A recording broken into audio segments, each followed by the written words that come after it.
चुमा लेके कर कटनी गेहूं सर सर कटाई चुमा लेके कर कटनी गेहूं सर सर कटाई चुमा लेके कर कटनी गेहूं सर सर कटाई ए दादा डायमंड रिकॉर्डिंग स्टूडियो छोड़ा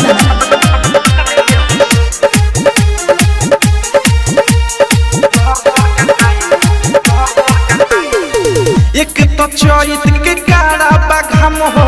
दिन भर खेतवे में बाटे तोहरा काम हो एक तो चैत के काड़ा बाघाम हो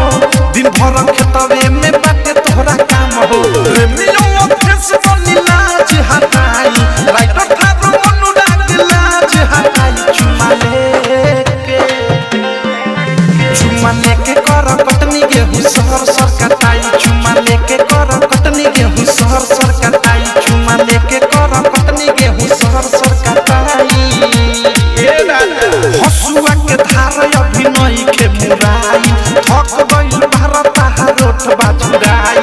खाए खातिर लेके आई दाल भात खटाई खाए खातिर लेके आई दाल भात खटाई चुमा लेके कर कटनी गेहूं सर सर कटाई चुमा लेके कर कटनी गेहूं सर सर कटाई चुमा लेके कर कटनी गेहूं सर सर कटाई ए राजा ले लाना। RCM म्यूजिक न्यू ऐप अभी डाउनलोड कीजिए हमारे गूगल प्ले स्टोर से और पाए भोजपुरी लोकगीतों का एक से बढ़कर एक ऑडियो वीडियो सॉन्ग बिल्कुल मुफ्त।